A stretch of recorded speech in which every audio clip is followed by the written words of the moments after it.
Today, I will show you a crime drama thriller film from 2020, titled Run Hide Fight. Spoilers ahead. Watch out and take care. Our protagonist is Zoe Hull, a teenage girl that struggles with the death of her mother. In fact, she thinks she can still see her around and even has whole conversations with her. This has caused her to shut down emotionally and has also put some strain on her relationship with her father Todd, who is trying his best to connect with her through activities like teaching her to hunt. It is during one of these hunts that he passes on some important wisdom to her. She must always take care of unfinished business. The advice resonates with Zoe, so when her shot doesn't finish off a deer, she ends its suffering by hitting its head with a rock. After returning from their little hunting trip, Todd tells Zoe that maybe they should see a therapist again because Zoe is cutting herself off from everything she cares about.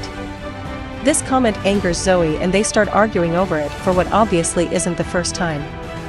Luckily, they are interrupted by her best friend Lewis Washington, who has come to pick her up in his car. On their way to school, they exchange insults with some bullies in another car. They also notice their classmate Chris Jellick planting a strange device in the middle of an open field. But they think it is just a prank. At school, Lewis tries to ask Zoe to prom, but Zoe dislikes the idea. Lewis thinks Zoe is shutting down too. This irritates her the same way it happened with her dad. She leaves for the bathroom after Lewis accidentally spills a drink on her and finds Anna Jellick moving the ceiling panels. Anna leaves the bathroom in a rush, so Zoe takes the opportunity. 1:31. To check the panels she had moved, but finds nothing behind them. Several incendiary devices are set off around town, except for the one Kip Quaid leaves at the school's front office. Having so many fires burning at the same time means the roads are clogged and first responders like law enforcement and firefighters are overwhelmed. At school, a van suddenly crashes into the cafeteria, carrying two armed teenagers, the leader, Tristan Boy, and Chris Jellick. They are soon joined by Anna Jellick and Kip Quaid, who are also carrying weapons. After shooting various students, Tristan asks everyone to use their phones to tell their parents what is going on. Lewis calls his mom and leaves a message telling her he doesn't have any regrets. Meanwhile, Zoe learns what is going on thanks to a wounded girl that enters the bathroom and dies there. She escapes by crawling through the bathroom ceiling and falls into the school kitchen, where the cook is also hiding. When Chris comes to investigate the noises, the cook tries to confront him, but he shoots her. Zoe leaves the building through the back door after he is gone. After everyone is done talking to their parents, Tristan borrows a phone and calls the school's front office to tell them about the shooting. The rules say they need to confirm the information before they can call lockdown. So Tristan asks all the students to live stream with their phones and tells the video hosting companies not to interrupt the streams or he will have to shoot people. As he starts giving a speech about entropy and truth, the school's principal and security guard arrive at the cafeteria to get their confirmation. The principal tries to talk Tristan down by apologizing for not listening to him before, but Chris shoots him while allowing the guard to escape. Tristan asks everyone to turn off their recordings except for the one with the most viewers, which happens to be Lewis and his streaming on the school's social page. He is tasked with following Tristan around and recording everything, and the hostages are ordered to barricade the hole the van made on the wall. Outside, Zoe considers leaving, but comes back when she hears voices. She stops a group of students from entering the school and warns them of what is going on. They all leave, except for Zoe's friend Cora, who accepts helping Zoe warn the other classes that are still inside. One of the teachers thinks they're pulling a prank and ignores them, so to have better luck with another classroom, they break a window. This time they are heard, and the whole class escapes through the window while Zoe activates the fire alarm. This proves to be useless because Anna goes into the electrical room to disable the alarm and cut off power. Right after the school's front office calls for lockdown, the homemade bomb kit left there earlier explodes. The police finally arrive then, and Sheriff Tarzi starts closing the perimeter. The situation is finally making it to the news as well, although they are not showing the stream, they are recording from outside. Irritated, Tristan tells the phone camera that the public wants to see him, not some reporter. Meanwhile, Zoe is searching the school to tell any remaining students to get out. But Anna finds her and starts shooting at her. Her leg is wounded before she manages to run away and hide in a room filled with balloons that allow her to sneakily jump on Anna when she follows her. The girls fight for the gun. Zoe overpowers Anna and shoots her. With Lewis still recording, Tristan goes to the Spanish classroom to take those students with him to the cafeteria. The teacher tries to reason with him. Tristan responds by making her take off her blouse. He is about to touch her inappropriately when Lewis interrupts him by saying he has some questions from the watchers, effectively taking Tristan's focus away from the teacher. He wants as much attention as possible, so he is willing to answer those questions. Tristan explains this plan. Took him 14 months to make it sing since he had to research the building blueprints, gather the weapons, etc. A police officer visits Tristan's house to talk to his parents only to find the mother dead. Her neck had been cut open. In the meantime, Zoe's dad hears the news about the shooting on the radio and decides to drive to the school with weapons loaded in his truck.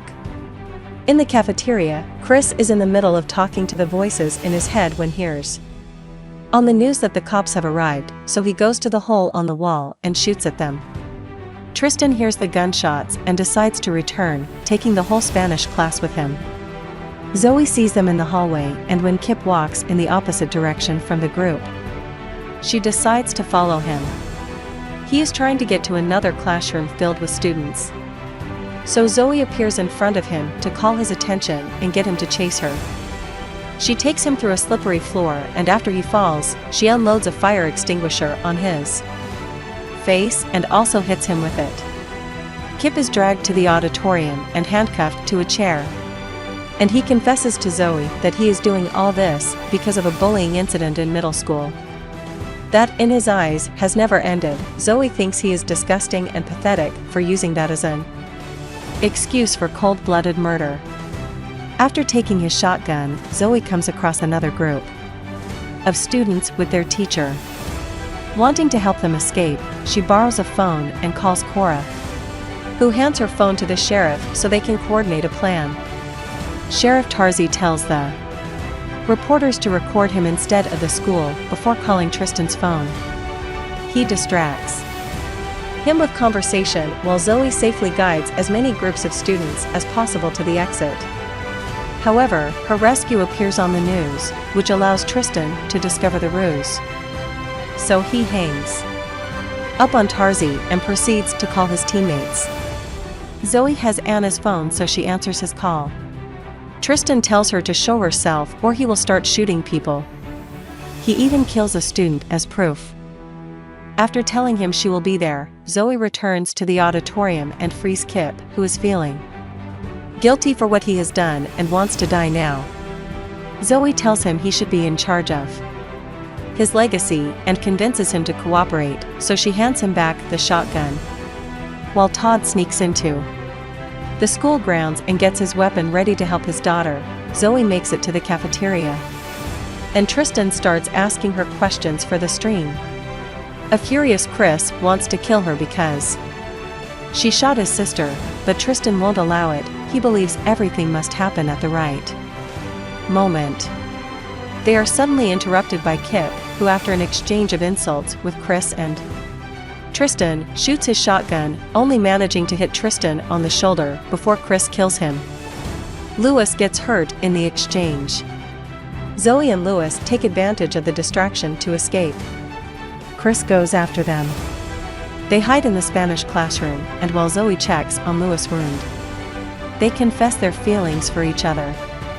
Lewis also informs her of some explosives hidden in the van, so Zoe leaves the classroom to check on it, allowing Chris to find her and chase her again. Zoe enters the science classroom this time and opens all the burners, starting a fire when Chris tries to come closer. Her attempt at escaping does not work, however, because Chris still manages to catch her. He smashes her head against a glass cabinet, then punches her a couple of times before throwing her to the ground. When he is about to kill her, Todd shoots from his spot outside and kills him instead. The police approach him as soon as they hear the gunshot, and Zoe can do nothing but watch through the window how they arrest and take her father away.